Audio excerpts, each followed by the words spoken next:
All right, everyone, welcome back to coverage here of the MagicOnline Champion Showcase. My name's Corey Baumeister, and I am joined for these matches with four-time PT Top 8er, Mr. Eli Kassis. You ready for the matches? Ready. Let's get this draft on. Can't wait. Absolutely. So we are, of course, going to be following NathanSteuer as our featured drafter. So let's take a look who Nathan is going to be playing against and get this match all set up. So we got NathanSteuer on the left, and we got Alison on the right.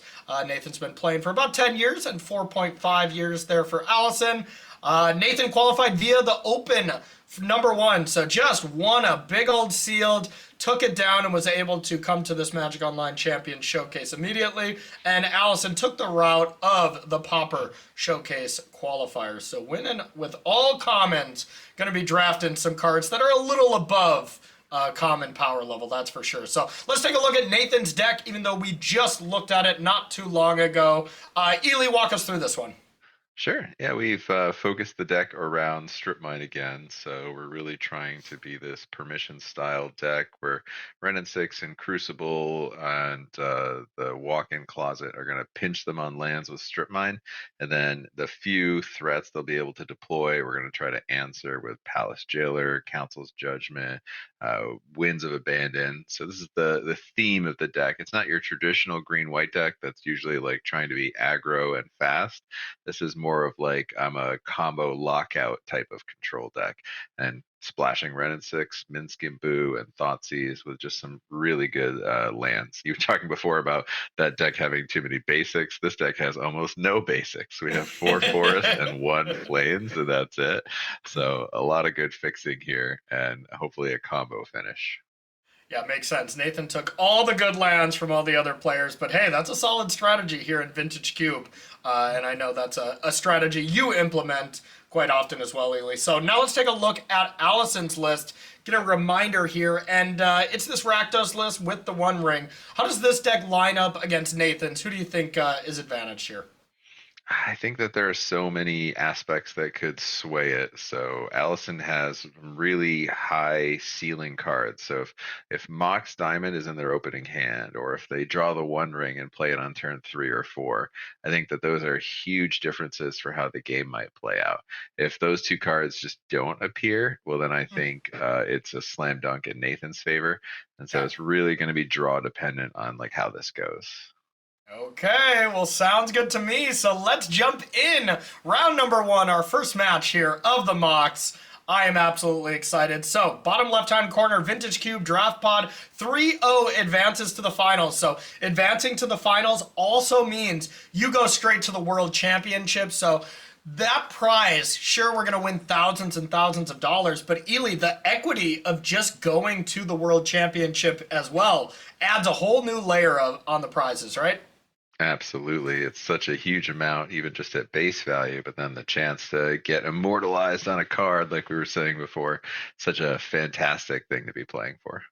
Yeah, exactly. You got so close, buddy. You got so close. What would your card have been as we get ready for this match? Like, what would you have tried to build, you know? I've always envisioned having a 0 mana artifact with some wonky ability that they haven't tried yet. So I don't quite know. Like Closet Gix already sacrifices. We have 2 different baubles that draw. So maybe something that does like a surveil and has some other like cheeky ability, because 0 mana artifacts just always seem to make this re-emergence. So I'd always think like getting to be timeless would be kind of cool. Love it. And a card that would be unplayable most of the time, but you would make it look good. That would probably be exactly an Eli Kassis special. All right, so getting into the game here. Getting into the game here. Okay. We have Alison that is able to play this freebooter here. We have Nathan starting off with the Ignoble Hierarch to be able to get a little bit of ramp here. And then Baragwaif off the top there, Eli, was a huge draw. No, very good. That's another one of the best cards in Alison's deck. The card is just fantastic in this format. I do think it's interesting that if Nathan didn't mulligan, then Alison's turn 2 play probably would have been Robber of the Rich instead of Freebooter. And so the mulligan has changed the entire context for how this game is going to go. And that's just not something you get to just see in real time like this. Yeah, no kidding. Nathan mulliganed on purpose then. That's what you're saying, right? Oh, so smart. So here comes Freebooter getting on in there. Now remember, most of this hand is known information here from this Freebooter. So Reprieve, I believe, was already in the hand. So trying to play around that. Do you like just stomp the ignoble? Yeah, I like this quite a bit from Alison. Yeah, it's a good use of your turn so you don't get so blown out. But one of the things that Nathan could do in response is know that their opponent's doing it like that and then not reprieve. And then you've killed something that isn't an effective resource. And then your next thing is going to get reprieved and you're going to get held off even longer. Knowing my opponent's hand isn't very progressive, I would just want to play pressure. And sometimes the only way to do that is to play through. So I think I would have Mm. borrow goifed and not done the Bone Crusher play. But both Okay. plays are totally fine. It depends on like what you think your opponent's going to do and how they're going to adapt to the situation. I think either way, Alison is fortunate that Nathan's last two draws were both Crucible, the world's effects, with Yeah. nothing to actually do with them. Yeah, with no fetch land, that is less than ideal to say the least. His deck is really being held up by that one wooded foothills, huh? You know, like not a lot of fetch land. Of course, the wasteland, the strip mine would be just the absolute best draw. But without that, you don't have a lot of fetches here in his deck. Yeah, it's really rough that these cards are so high variance because basically they're two dead draws for now until we draw something to do with them. And it's hard because there are probably three different spells in Nathan's deck that are like that. So it's just so important that he draws those right cards. Yep, makes sense to me. So here is the attack and stomp with the exalted trigger on the stack. And then it really comes down to if you're Nathan, do you reprieve this or do you just get one of these crucible effects down? Or, of course, not reprieve it, just say go and reprieve whatever Alison plays. I want to see not reprieve happen. I think that would be the next level play. And there it is. Nathan's Yeah, just so good. because I mean, if he did just go like play Crucible or whatever here, Mind Twist for 3 would have just eaten Nathan up. Yep.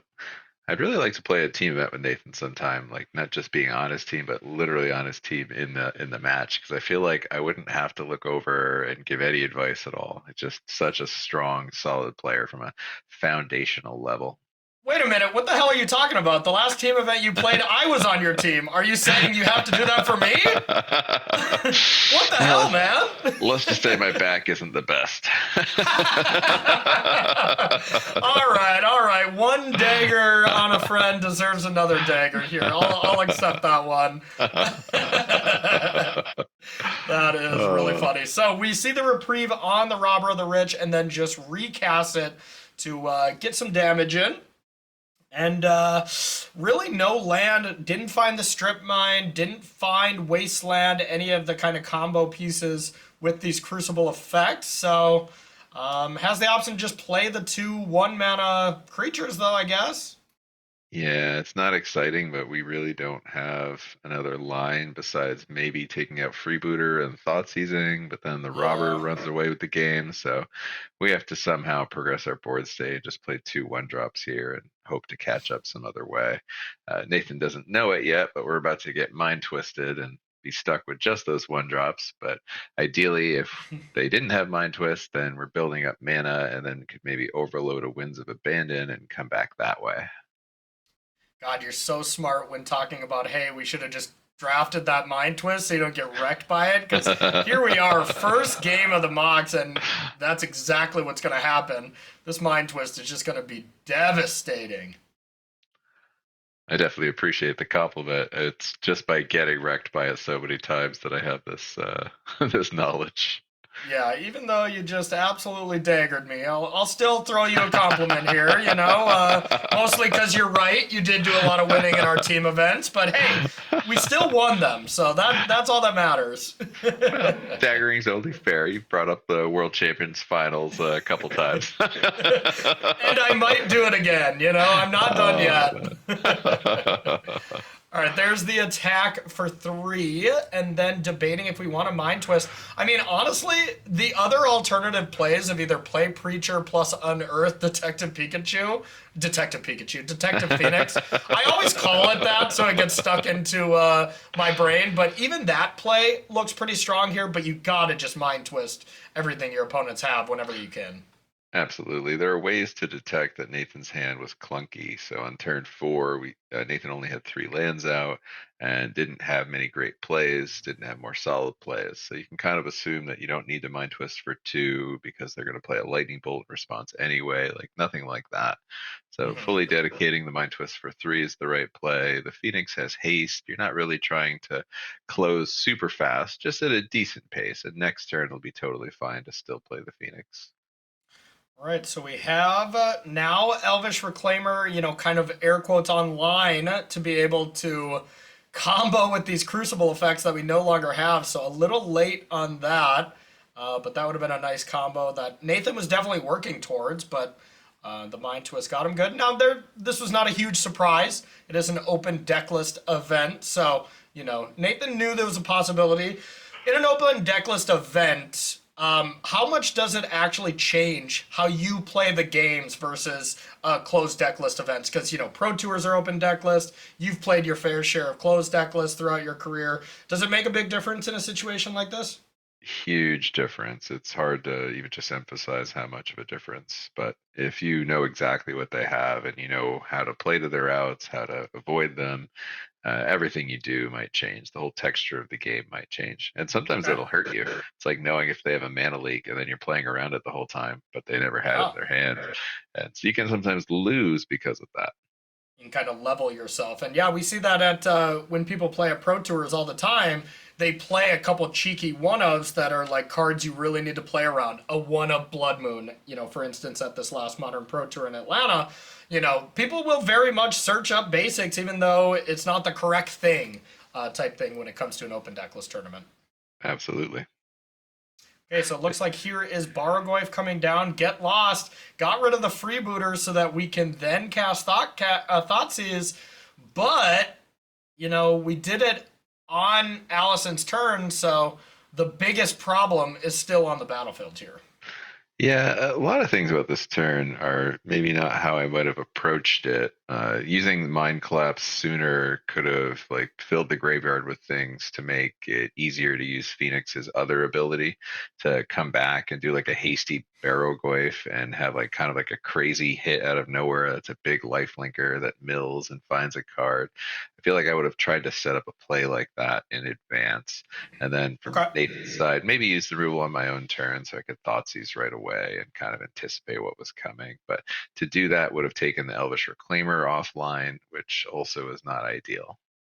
Okay, fair enough. So Reclaimer does have the ability to get large, be a decently big body.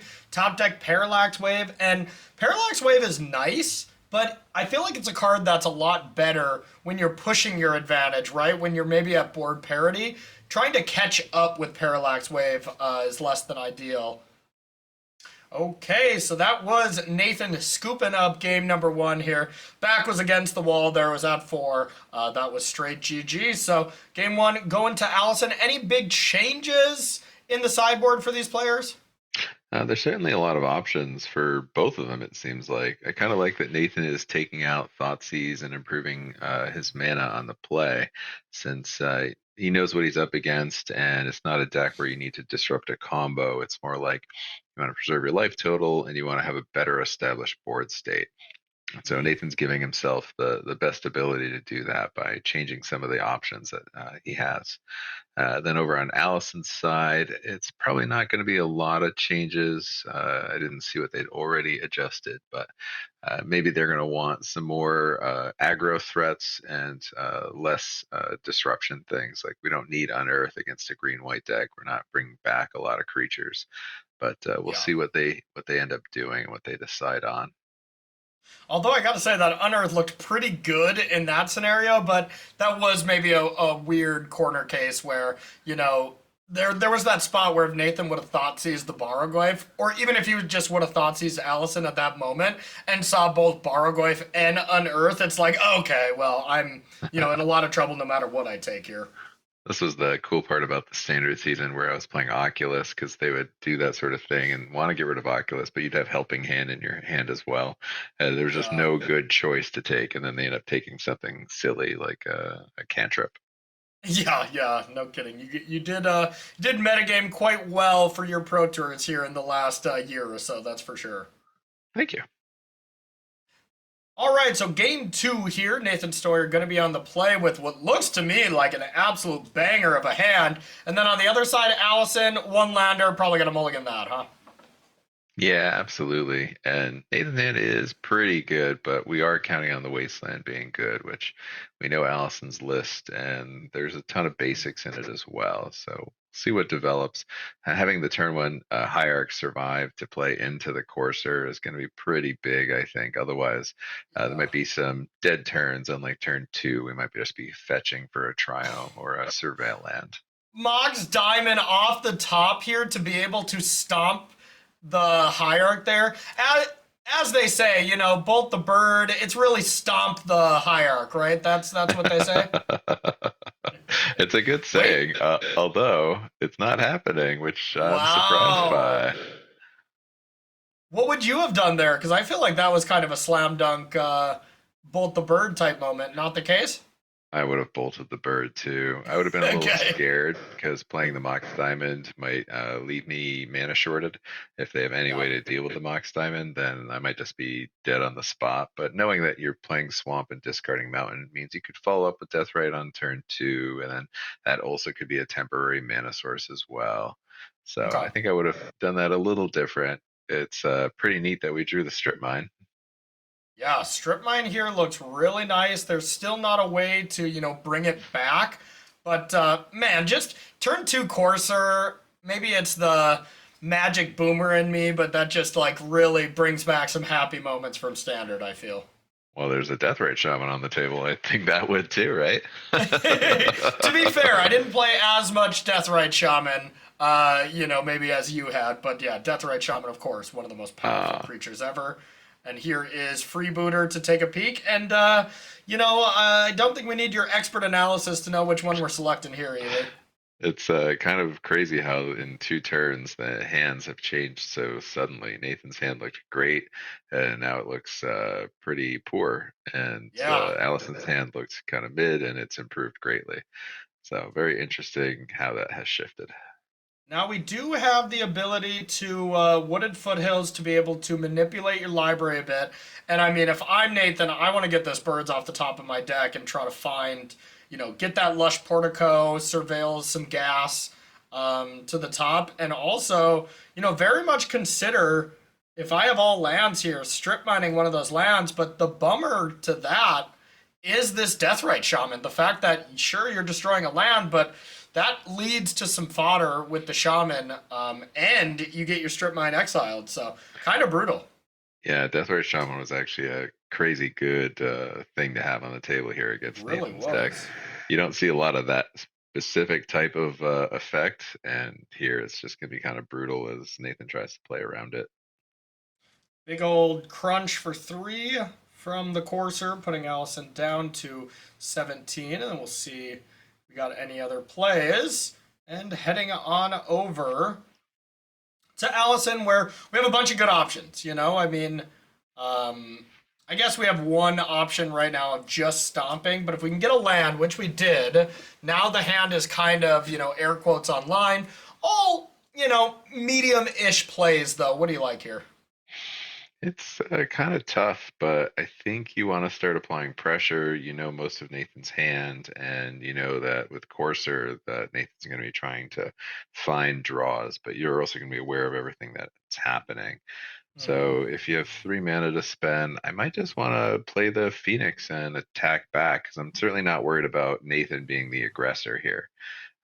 This is certainly another line, but I don't think like discarding a card is that great and killing Hierarch does that much. So I think I would have been more inclined to Phoenix here and just I would keep have Phoenixed attacking. as well. Even Yeah, if it's not like that exciting of a play, Phoenix attack for three in the air, or even attack for four, you're at least winning the race. And the fact that Allison knows the hand is all lands, I believe has perfect information from this freebooter still. So yeah. I would have made the same play, I think.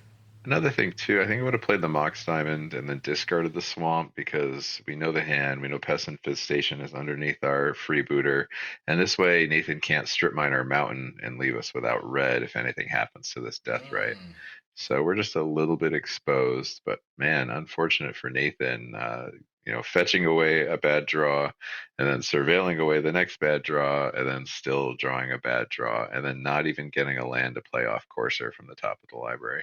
Yeah, Things no are just kidding. Kind of anti-sculpting your top deck, but on the bright side, Staff of the Storyteller with Courser is pretty nice. yes. And we did see the mountain strip mines like we kind of expected. Yep, and now see if we're gonna get an attack here for 2, or if we're just gonna hold back and be put in defensive mode here. I can totally understand either way. You know, you are sacrificing 2 damage for that free 1 point on the crackback, but Nathan is just kind of looking like, hey, I have inevitability with this Courser and the Staff of the Storyteller drawing some cards, manipulating the top of the deck, where Nathan's just like, I need to survive. So, it makes sense to think about that no attack, but Courser does such a great job at just kind of neutralizing your opponent's attacks, even with that gaining 1 life a turn. Also, we saw in game one that Alison has Robber of the Rich. So Nathan wants the game to go longer with this board state, hoping to draw out of this. And so maybe there was some thought to that being the play. One thing of note, and this is just another reason why Nathan's so good. On the last turn, Nathan had 3 lands to play and to choose from, and went with Mana Confluence because Nathan knows he's drawing Staff of the Storyteller next turn, and then we'll Mm, see what the top card of the library is with Courser. If it's a land, we can play it. If it's not, we're gonna just draw right away with Staff because we played the second white source in our hand. And then if yes. the next card's a land, we can play that off the Courser. So he's Yeah. preparing turns in advance to manipulate his cards to the most possible advantage. And that's exactly how it worked out. If we didn't play that white source, we weren't able to, let's say you just played Wasteland. Now you have Wasteland and Forest in play, and you don't get to draw a card off that staff to pick up that Council's Judgment. So, yeah, really nice thing to point out there, really, for sure. Good sequencing. Yeah. Yeah. And I mean, hey, that's what the greats do. The greats, these little minor things don't seem like a lot. This is kind of a cool play to us in franchise players, but these are what separates, the great players from the elite. Nathan is definitely in that elite category. You're in that elite category. Reed Duke, our commentator for Modern, is that elite category. And it's because y'all don't miss those minor things. You keep playing games even though you're very low percentages to win. Those kind of things all add up to, Hall of Fame careers like those 3 of you have. I really appreciate you including me in that list. It's a big honor. Yeah, I mean, what? You're literally the #1 ELO rated player right now? Is that still the case? Still the case. Hoping to hold on to it for a full year. That's my goal. Whoa, that's a Minskin boo that we are drawing off the top, and that's got to look amazing. Plus, there's Savannah to be able to play off the top. Oh man, this is a combo. You get to then gain your life. You get to play Minskin boo if you want. That token comes into play, and you get a counter on staff, right? Oh yeah, that's for sure the play, and that was an amazing top deck. I'm actually thinking that we're not just totally dead here, whereas before it looked like we were really far behind, but now we might be in the game still. And now looking back to Alison's last turn, was there any reason to not also jam that Detective Phoenix there? Had the mana to do so. I think the plan from Alison is to use the Deathrite Shaman and then next turn to have the Phoenix, but I don't love that play because like the Exilable is in your own graveyard, and for the Bestow on the Phoenix, you really want to have CMC in your yard. Yeah. So I'm not totally sure why this is the direction we took, but maybe there's something to it. And it's kind of nice too that if Alison had played the Mox Diamond, then Deathrite Shaman would have the green mana available as well. So we could exile a Mm. creature and gain life. But I think that Nathan might have swung this back in his direction, assuming that Alison doesn't have some kind of a really good card off the top. I don't think the Minsk will survive long, but I think we're going to get a free 4/4, make a favorable trade, get to draw an extra card thanks to the staff. And, with the Courser and the staff going, and we know a reprieve is coming off the top and a Council's Judgment follow up, I think we're going to start to climb our way out of this game. Okay, checks out to me. Yeah, I think if you can untap with Mitsk and Boo here, it's just GG, but that, of course, is not guaranteed. And with this Phoenix, you're guaranteed to, deal 3 in the air to it. And then if you attack with everything on the ground, the Deathrite finishes it off. So we do have the ability to kill the Mitsk and Boo, right? We do, but it comes at a great cost. But It does, still yeah. might You be a lose 2 necessary creatures. cost. Yeah. Yeah. So Is yeah, that- leveling up the Kellen here at the end of the turn was probably the best choice. Yeah, Kellen is actually quite nice. If you can get this creature going, even just the attack, be able to get that extra card. I don't think I've ever activated the 3 mana ability yet, but Can we call it Ragavan at home? Yeah, exactly. Kellen is Ragavan at home. I like that a lot. I think I've activated the That 3 mana true. ability one time, and I've probably played it a good number of times, so it doesn't get to come up that often. Fair enough, but it's special when it does. So we picked up Magda. Now there's not a lot of combos with Magda. It's just a solid 2-drop in this deck. Making the treasure. Not really searching for any dragons though. Yeah, this is more of like I hope to play it on turn 2, and then I hope not to draw it if it's not on turn 2. Yeah. So not the greatest draw here, which makes me think that Nathan is a pretty good lead to win this game. Yeah, I would agree. And of course, this is still just game 2. Nathan would have to win at game number 3 as well. And I can't really stress enough how weighted this draft is. 2-1, great. You're going to be walking away with thousands of dollars for your booster draft. That's going to be awesome. Anytime you can play a vintage cube draft, you go 2-1 and you win maybe $3,000-$4,000. That's a good day at the office. But first place being that plus $4,000 plus a World's Invite where last place is usually around 4K. The difference between 2-1 and 3-0 could easily be like $8,000 or so. Absolutely, and a 2-1 is my bread and butter, so I'm all for it. No kidding. See, you might be a man of culture there and get some 2-1s. I prefer the 1-2. Mix it up a little bit. Exactly. It's not for everyone the 1-2 life, but it's definitely for me. So that's an interesting exchange. We didn't go for the all out to deal with the Minsk. I feel like we had to, right? Yeah, I do feel like that's going to come back to bite us. So this is an interesting line of, we have lands to play, but we could also draw with staff first, have the Cosmogrand as a play if we want it, and then see if there's a land on top to Courser into play, or we could just Council's Judgment and hold up Reprieve. So a lot of choices here. A lot of choices, but at the end of the day, this Minsk and Boo Staff of the Storytellers combo, especially when you're able to, legend rule, or not legend rule, but you're able to block, get value with Boo, and then Boo comes back, giving you more value off staff. The card advantage here is off the charts.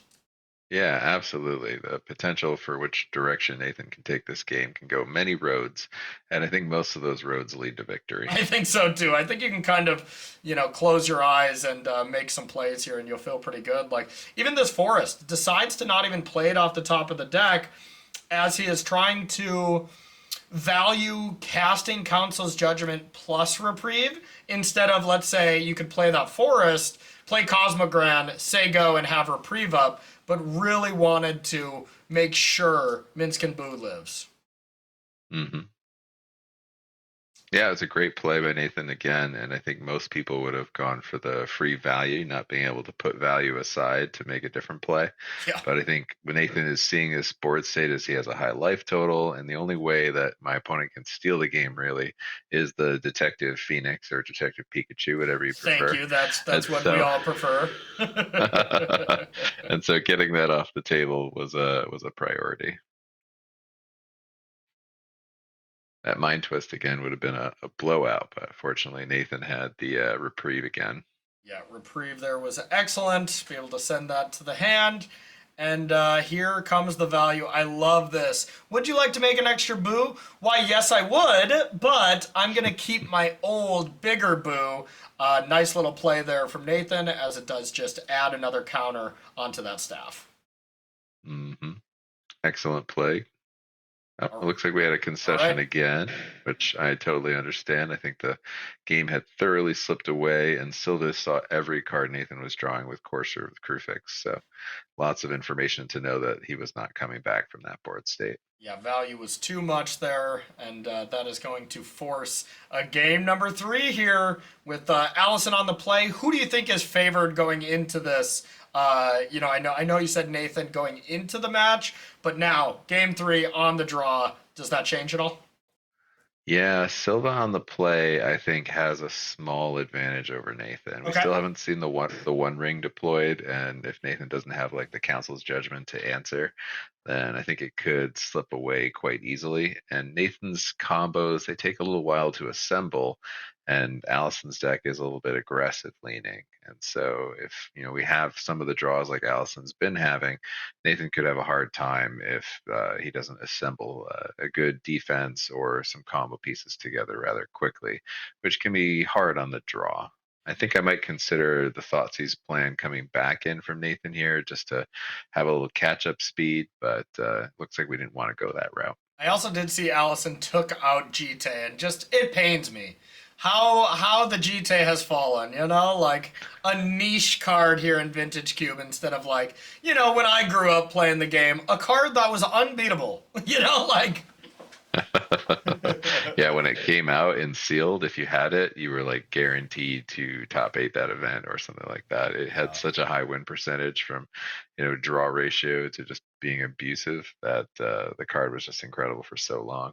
Yeah. And now to see people just not playing it, not drafting it highly, it's like, how have we fallen this far? Right, ain't that the truth? So, hey, I mean, here's one of the reasons we see a powerful card like the One Ring that was just printed, and hey, that is going to be incredible. That is probably the best card in both Alison and NathanSteuer's deck combined. I mean, the One Ring is just truly phenomenal. And here is Infernal Grasp on the Sylvan Safekeeper. We just probably reprieve this, huh? I think the desire to reprieve here is mostly about just gaining some tempo, trade with the Magda so that not too many treasure tokens get made. We certainly can't sack a land and expect not to fall too far behind, but also we Yeah. just want to draw and get like some motion going with our deck here. I do think that it would have been lovely to reprieve something that was played off the treasure tokens, but we're just not afforded that kind of time the way that the game is playing out. Had we been on the play, I think there would have been a huge difference in this game state. Yeah, because we get to just recast the Infernal Grasp here before blockers, really putting Nathan to the test once again. And now, But I the mean, do you difference, sack a land? It feels way too bad, right? no, you can almost never sack a land on turn one or two. But the Yeah, difference from that play of reprieving is it did at least force the first treasure token to be used, true. so that Allison couldn't get like too far ahead with mana. And the land to be exiled. That's kind of like another Lotus Petal as well from this Deathrite Shaman. So here is the Courser to be able to really kind of stabilize here. We got a Boros Guildgate on top, unfortunately, so that is not going to be untapped. And now we'll see what we're going to do here for a follow-up. I mean, a couple really, really nice options here. All of them, all of the best options kind of involve sacrificing your Magda, I feel. But wow, okay. No, this is what I would have done as well out of Oh, yeah, Allison. this is So, great because you get to eat the land and then cast a 4-drop. Oh, yep, my. and you have a couple choices between Chandra and One Ring, and since it's open deck list, I think I would start with Chandra and just build up because there's no pressure on the Planeswalker. Council's Judgment would have to be used if Nathan had it, and then the One Ring could just kind of run away with the game. And you're Wow. not worried about producing mana anymore now because Magda's also got free reign to make one or possibly two treasures, maybe even more over a long term. So I would have done exactly what Allison did. Wow, yeah. I mean, either way you slice it, Allison is looking excellent here in this game. Being able, the one thing I guess I would have did there is I would have attacked with Magda and then ticked up just in case you hit one of your great one drop, but minor, right? Totally. And I'm curious, I kind of thought that Alison might have been considering mind twisting for two there. And oh, I guess yeah, it would have been for two if you use Chandra for mana instead of plussing. And that way Yeah. next turn you want a one ring anyway, and I wouldn't worry about holding on to the mind twist any longer. But maybe we're going for a full on mind twist and trying to get Nathan for a lot more cards. Going for the value, yeah, I guess. Why didn't we try to destroy the treasure? We wouldn't get two 1/1s if we did Oh, that, Alison. because the target is no longer there, your spell would fizzle type thing? Correct. Oh, okay, okay. Yeah, some are templated that way. Some just say, hey, you get to do these two independent things, but not the case with Pest Infestation.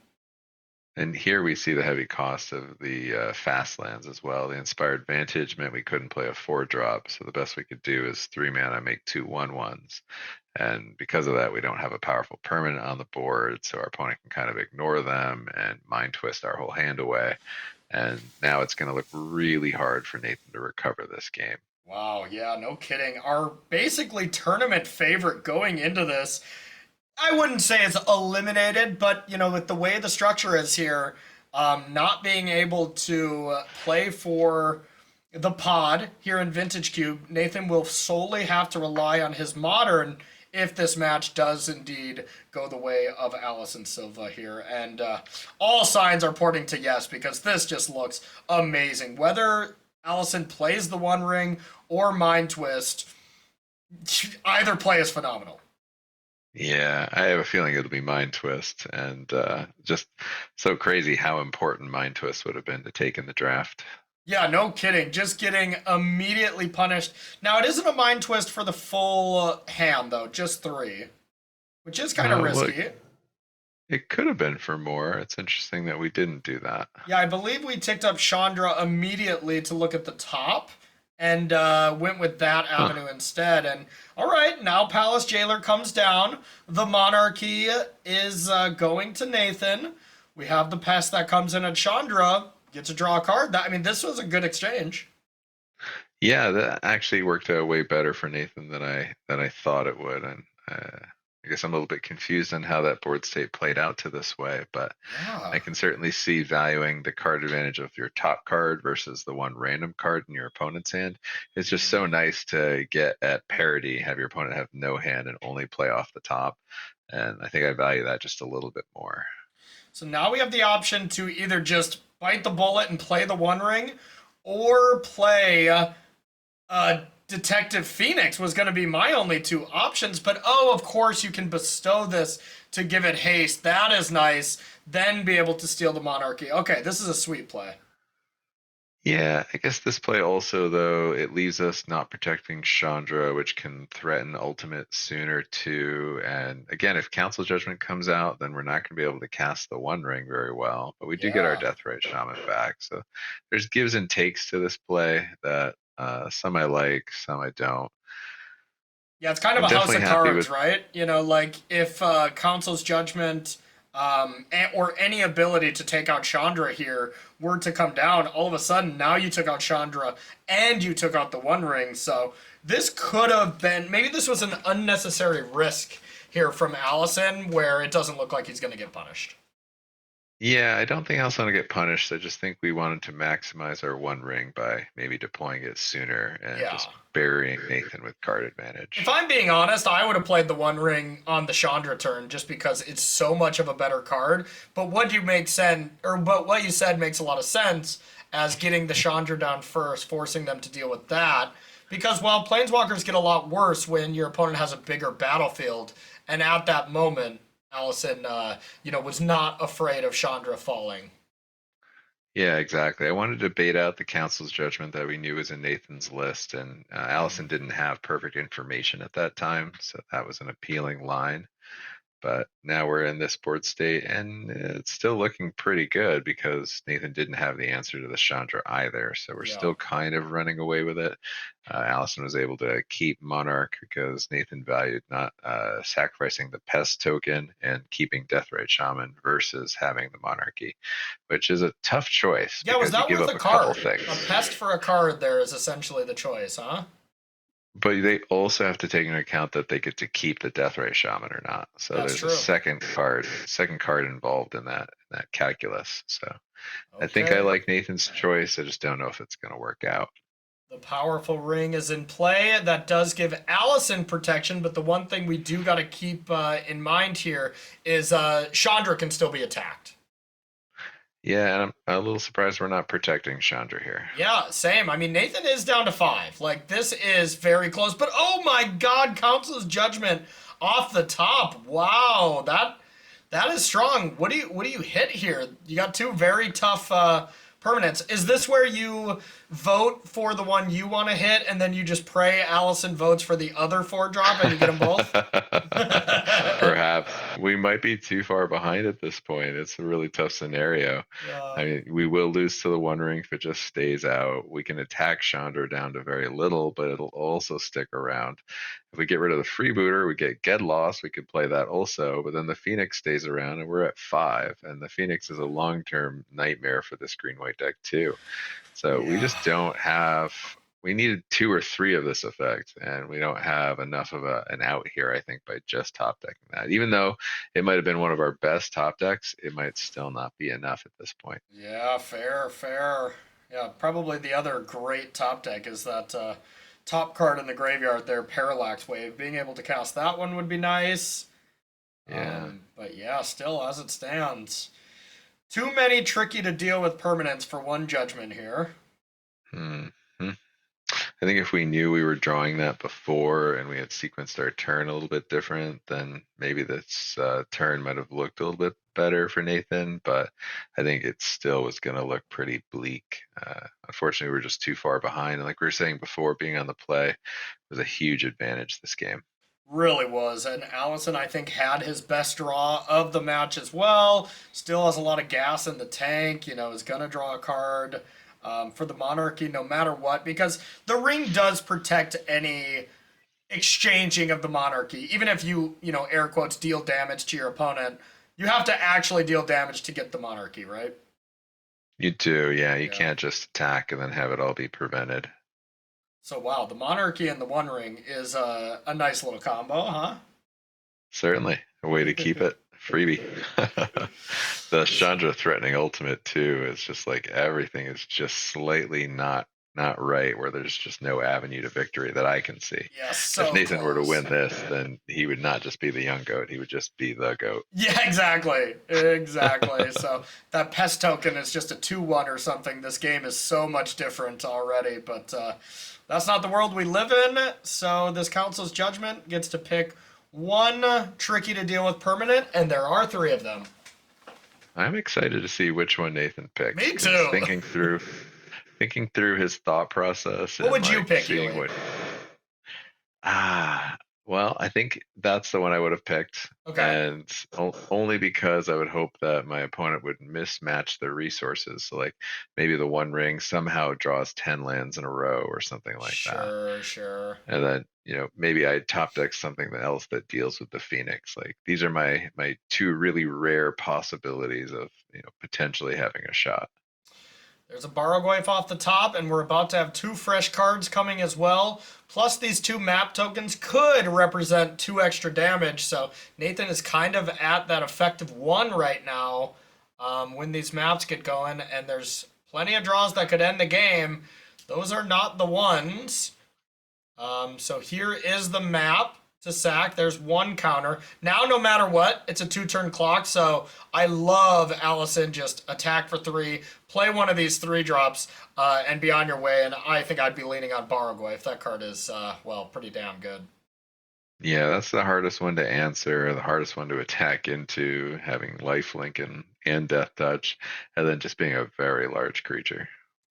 And looks like Alison agrees. Here is Barrogoyf. This could be one last draw step from Nathan if he doesn't deal with the Detective Phoenix. That's going to be the game. And You know what?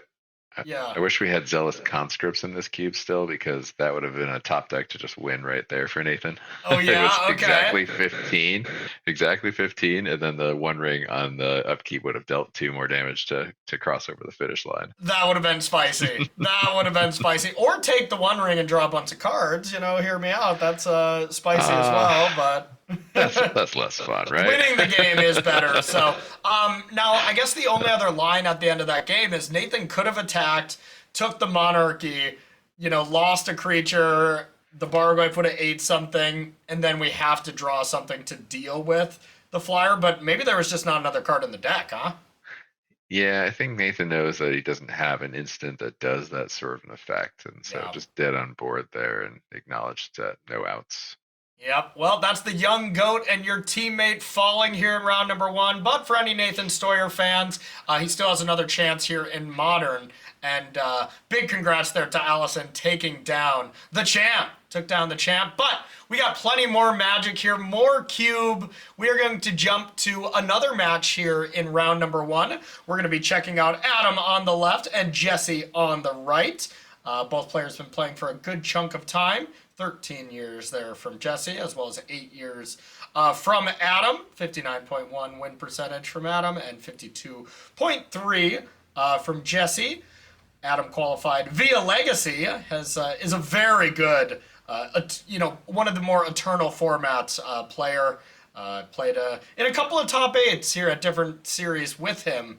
He definitely knows his stuff. And then the open number 2, our sealed winner, was from Jessy Samek here to qualify for this event. So let's take a look at the decks here, give everyone a reminder here. Let's take a look at Adams to start with.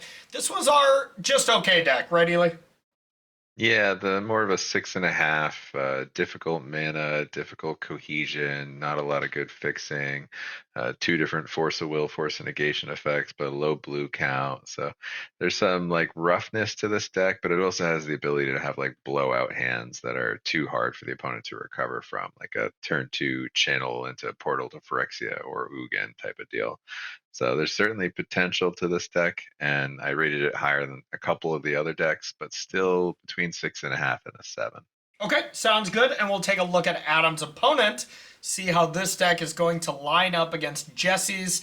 Also, slightly awkward deck, but hey, one thing I want to emphasize is decks are not going to look the same as when you are out drafting on a vintage cube draft. You are playing against everyone that knows exactly what cards are very powerful. You're not playing against someone, that's passing to you that's like, you know what, I just want to draft elves or something like that. You are playing against only great players, so you would say decks get a lot worse in this kind of format versus the open events, right? Oh, absolutely. Yeah, and getting cut, like for instance, Jessy here, we had the deck that kind of pivoted off of Urza and Mana Drain into some other kind of like a black-white deck, splashing blue. And Jesse's opponent has all the artifacts. So I'm guessing the two of them were trying to like fight over the same kind of deck. And so they both kind of had like butchered decks as a result. If they combine, though, and share that World's Invite, they got one hell of a deck together, though, wouldn't you say? I would say the combination of their pools would probably be closer to a 8.5 or a 9.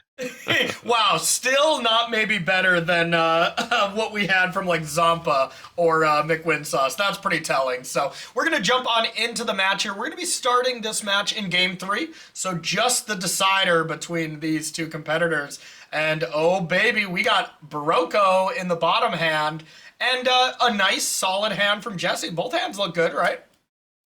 Yeah, I certainly don't think either player is going to mulligan. And Adam's deck, I think, has a very favorable start with a force ability, an early counter, an early Oko. I think that that's a great opening hand for the blue-green deck. Now the real question is, I guess I didn't pay perfect attention to Bloodstained Mire. What land does that fetch? If there's a green land that one gets, then yes, I'm all on board. But that is a weird fetch to have in your Simic deck, wouldn't you say? Yeah, but Adam has multiple triomes, so Okay. a similar mana base to how Nathan constructed his. Well, that's why we have you on board here, is not only for your excellent skills, but that That memory, much better than mine, it would seem. Wait, you mean it's not ruggish good looks? It was the ruggish good looks. You didn't let me finish. Yeah, you didn't I let me see, I see. finish. And we couldn't find anybody else who took second at Worlds. You know, we needed someone who got really close. Good rub-ins. Also, for the ruggish good looks, you have Reed later, I guess. Yeah, that's true. And oh yeah, did he took second at Worlds multiple times for sure, at least once to Shahar. But all right, I take back everything I said. I don't even know what to believe anymore. Okay. Well, we're gonna believe that this Mind Stone is on the battlefield, and Eagles of the North gets cycled to be able to find a land here from Jessy. And gotta say, I mean, Adam already can go Oko with some counter magic backup, which is going to be excellent. But Azeka's Chariot next turn maybe would it be even better here, as that card kind of snowballs out of control. Yeah, if we can curve that in turn 3, that would be a really solid next play. But we don't know yet if we're going to draw a land or not. But the Oko as a backup play is still really powerful. So Yeah. I would certainly say Adam has the favorable start here. Meanwhile, Jessy just drew mana drain, so they have to kind of decide: do I deploy a creature here, or do I hold up mana drain? And either way, it's not going to work out for them because Yeah. Adam has the Force that will back up. So it's going to be kind of a rough spot for Jessy. But I can see if Adam doesn't get on the board fast and start developing like Blue Green needs to do, that Jessy has a lot of good catch up power. And Adam's draw might sort of start to wither a little bit. What do you do here from Jessy? Like, I always lean on playing the proactive element and using the mana drain a little bit, or using a counter spell a little bit later. But mana drain is a new, scenario. The fact that it can ramp you, where you're not just saying go, and if my opponent doesn't play anything, I feel stupid because I didn't use my mana. But is this what you would have done as well? I would have done what Jesse did, just Yeah. because you kind of know something's happening that we've curved with Mindstone. That's how people build these decks, is to play solid fours. And then your follow-up play is cast Urza with the extra mana and one of your white threats. So it just kind of like makes a really nice follow-up with that hand texture. Obviously, we didn't know we were going to get Force of Willed, and that changes things, but at least you got a 2-for-1 out of the way, and you don't have to worry about Force of Will. Yeah, because God, look at how busted this turn was going to be if that mana drain resolved. Here, just imagine you have 7 mana. Urza can kind of cast 3, so then you could go Urza. I guess you couldn't go Voice and Lens, but you still could have went Urza plus, Lingering Souls or whatever, and that would have been incredible. Yeah, short on white sources to do it all, but we would have had quite the play regardless. But as it stands, we got the Cadillac here is all crewed up and ready to just go completely ham here. And, really seems like Adam's kind of purring through this. The number of things that Chariot can copy are just so much fun. Yeah. I've pulled off some rather fun ones. It is important to note though, if Oko like turns something into something, or if you make a token and then make a 3/3 and then copy that 3/3, you're not getting a 3/3. You're getting what the original token was. AKA the food. Like if we were to Azeka's Chariot copy the elked food, it's just a food, is what you're saying? Exactly. Portal to Phyrexia was picked up as well for Adam, so, a ways away from casting that, we'll say. Not even the ability to cast Channel if we do top deck that. But, hey, we got Lose Focus, and we're miles ahead on the battlefield, so Adam's looking great here. What does Jessy need to do to kind of get back into this? Something that takes Chariot and Oko off the board, either one of them alone, is just devastating. Yeah. And if he had something like that, then the game would fully be in Jesse's favor. But obviously, it doesn't exist and not in our current hands. So all we have are these kind of like mopey creatures that just get outclassed by the Chariot and dealt with by the Oko. Yeah. So trying to set up some sort of card advantage here by using your lens and playing Voice, not giving them a prime target to turn into an elk like Urza would have done, I think is the smarter play with the texture of Jesse's hand. I just don't know that any of that matters. There's a Lose Focus in Adam's hand, so like after this turn, if we neuter the Voice of Victory, then there's just nothing to stop us from running away with the game. Well, this cat theme is continuing to do some damage here. Displacer Kitten comes down to join the Cadillac and other kitty friends. But yeah, I'm with you. It just seems like it is far too much. Even just the 3/3 body here. We're not doing a lot of blinking right now, but man, you get Displacer Kitten down. Maybe you crew up the Chariot with it. And then just anytime you play a spell, blinking out your Chariot seems incredible. But wow, looks like that is a pretty aggressive Oko ultimate here, wouldn't you say? Very aggressive. I would probably made a 3/3 instead. I did Same. consider this line, but it doesn't seem that great unless I guess maybe there's the expectation my opponent played mana drain, so maybe the ability of Voice of Victory we might think is more punishing against Jesse's deck than maybe it is. I just don't think that the Oko is worth sacrificing. The card is Yeah. just so broken. There's a reason it got banned. Yeah, there's a reason it's nicknamed Broco, because it is truly broken. The literal last Pro Tour I played was PT Richmond, which you have some pretty fond memories of, right? Oh yeah. Yeah, that was your first Pro Tour top 8 where you were not even playing Oko, right? Yeah, so funny story is I didn't really test for that pro tour. Had a lot of life situations come up that preempted me from coming prepared, Yeah. and so I just showed up with a black green adventures deck that I think most teams had written off and tested and realized weren't great, and everybody was playing Oko. The entire field was basically playing Oko. I was the only non-Oko deck in the top 8, Yeah. but I kind of played my heart out and found creative ways to try to get over the finish line and ended up getting thwarted by not Oko, surprisingly, but out of an Oko deck. Yeah, that was 69% Oko variance for that one. That was maybe not the healthiest of metagames, and yeah, that was the last Pro Tour I actually played in, so good times, I guess. Do you miss it? I do miss playing. I did not miss playing the Oko mirrors. That was not my favorite there, that's for sure. Yeah, yeah, that could be a little disappointing. So here comes I could, in a big old attack. We got the Azeka's Chariot, another cat, plus the Voice of Victory, where those two creatures are coming in as well. But, I mean, the battlefield is getting to be still out of reach by a little bit. But maybe slightly more manageable if this Treasure Cruise can find some really good stuff next turn. yeah, I think that Jesse's not in the worst spot because there isn't an Oko to contend with anymore. I think that really did make a huge difference, and the voice that was stolen doesn't deal enough damage to really be that much of a threat. So, like, if we had a 3/3 that and also an answer to a chariot, again, Jesse would be back in the game, and that's not Yeah. as tall of an order as we had before, where we needed to deal with a planeswalker with a huge loyalty and a chariot. Now it's just we need a 3/3 and a destroy target artifact. Yep, but instead we have a 4 mana draw 3, which not the worst, not the best. Or you can go Talisman into tap out and draw 3. I like this play from Jesse. Jesse's got to find some action here. Leave some mana available. I don't know what we can find, but okay. We got a Fila and a Ocelot Pride here. So, I mean, this is a powerful combo in Modern. So it's got to be pretty strong here in Vintage Cube. But do you think it's enough? Enough? No, not yet. But we're not in that board state where we're almost dead quite yet. Yeah. But it's certainly a good way to start establishing your board and maybe coming back.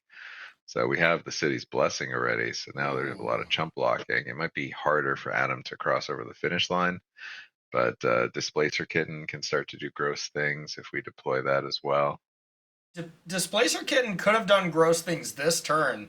Adam did make a conscious effort to play just a spell bomb there and not to, play Displacer Kitten last turn. Maybe trying to play around potential sweeper, that kind of thing. But as it stands, wasn't the best. So now the Skydiver goes to steal the food instead of paying one more and stealing the Glimmer Lens. Do you like that? I do, because I think that was done with intention. We keep the spellbomb mana up, and we prevent Jesse from gaining 3 life at a later turn. We're Okay. going to try to put enough pressure to close out the game. it's pretty much our only line to victory here because we're way off from casting Portal. We can't even top deck channel. We don't have double green. So there's just so many scenarios where we just need to hope to make this chariot ride us to victory.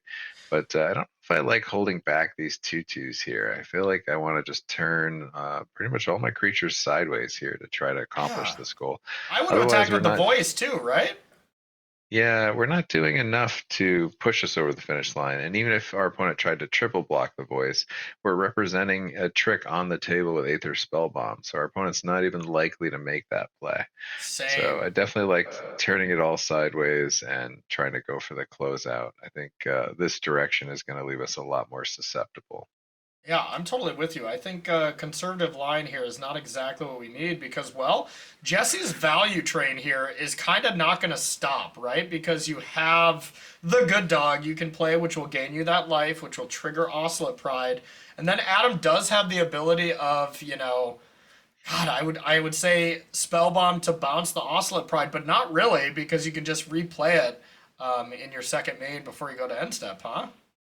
Yeah, there's not a good opportunity to interrupt the Pride trigger.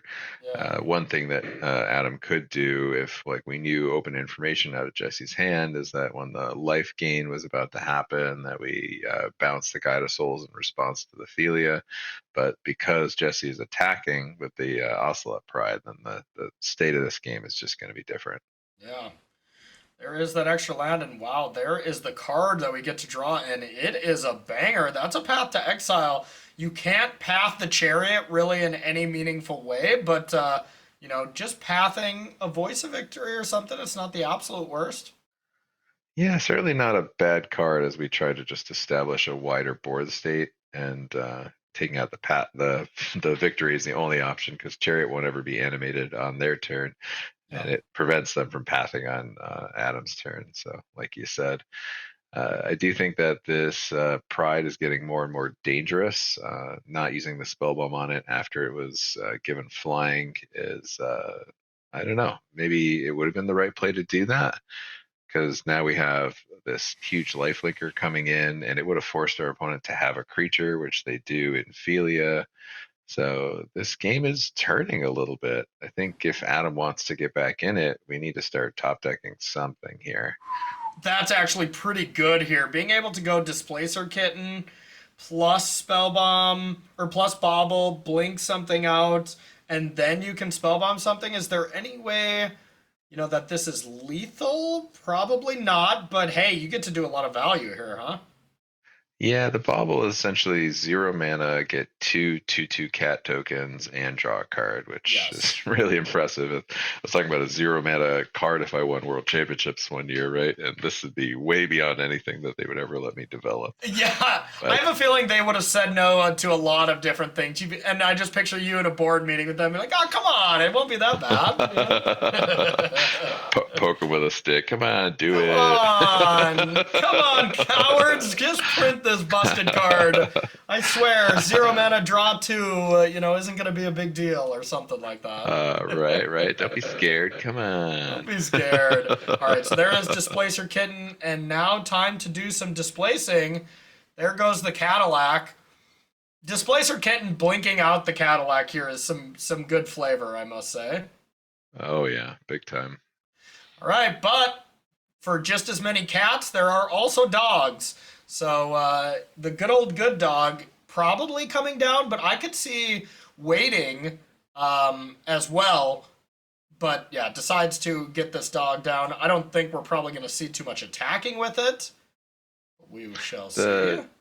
The dog was known information from the bauble, so definitely not exciting to like hold it as a bluff or anything. And attacking, you can get rid of a cat token, and maybe with that ephemerate, we'll see a good reason because now we can draw a card with Glimmer Lens. I think that Jesse needed to make this play to give them the outs to top deck out of this game because as soon as Adam starts to get very aggressive and turn everything sideways, the game is just too far gone to come back.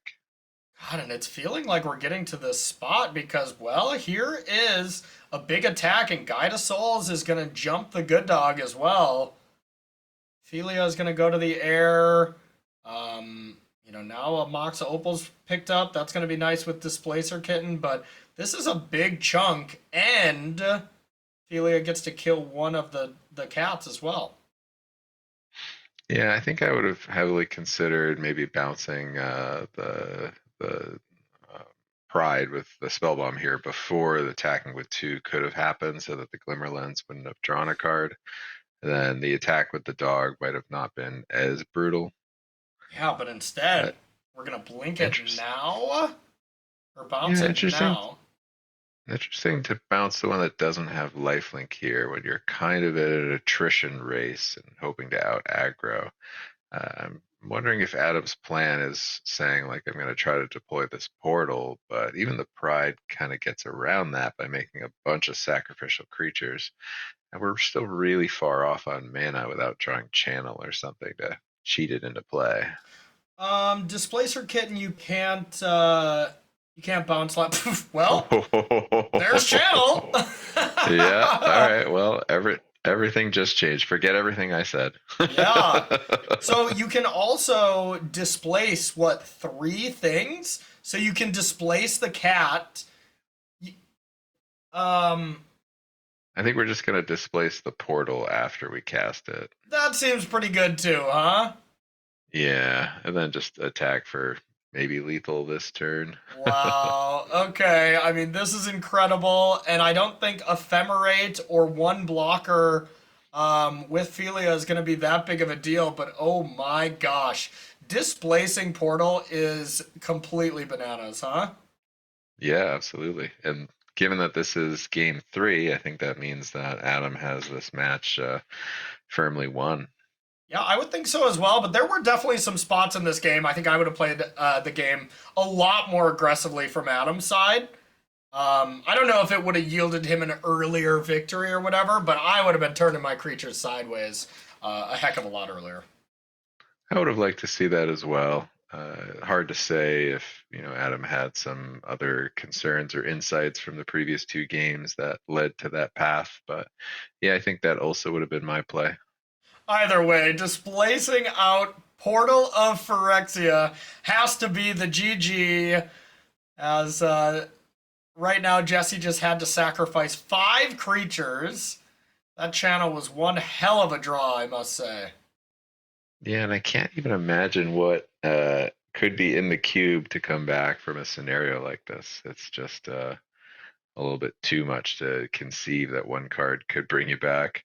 It's not quite lethal this turn, I think, right? It's 8 plus 6 is 14, 16. So yeah, Jesse's going to go right? to 5. Sure, if you attack with the Skydiver as well. Yeah.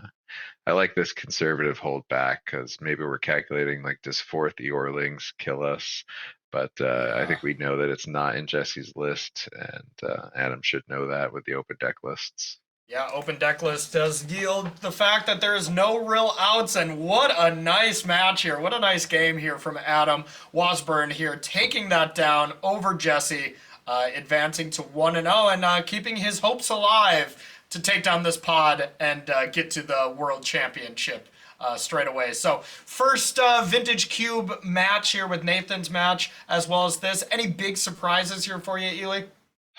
The only big surprise is we didn't see a lot of the things you get out of Vintage Cube. Nobody was going Time Walk, MOCS, Ancestral, like the fun things from, like, Primal Magic. Yeah. Those of us that have been playing since 1993 always love, like, playing with the nostalgic cards. So we saw a lot of the newer cards and a bit more of, like, fair Magic going on, except maybe Channel there at the end. But I feel like a Channel on turn 8 is not, like, that big of a deal. Yeah, here's Eli, like, yeah, that stuff was cool. Sure, you blinked Portal to Phyrexia 4 times, but I want more. So, more we are going to give Mr. Eli Kassis here. We'll have our essentially top 4. We're going to be following the 4 players that won going into round number 2 as well. You know, the winners of our round number 2 here are going to be playing for that pod, playing for that World Championship slot. So really important stuff there on the horizon. But before we get into it, let's take a look at all the cool things that Magic Online has to offer here with Magic Online and Daybreak. Always doing some really, really nice stuff here. The one I really want to call out here is that Extra Life charity stream. You know, November 8th, being able to win a bunch of great prizes, as well as, you know, just really help raise money for kids. Things like this, Eli, are just so great when you can do something that has a positive outreach in the world while still getting to play some Magic, huh? Oh yeah, as a dad, I like anything that's happening that benefits the children. You know, if we Yeah. have any kind of a positive effect from doing this thing that we love, that's just fantastic. I know, as a relatively new dad as well, anytime I think about that stuff, you know, my heart grows bigger. I'll get a little teary-eyed as well. Definitely different when you're a hashtag MTG dad, like us old whippersnappers. So we are going to take ourselves a short break, but on the other side, round 2 of Vintage Cube. Don't go anywhere.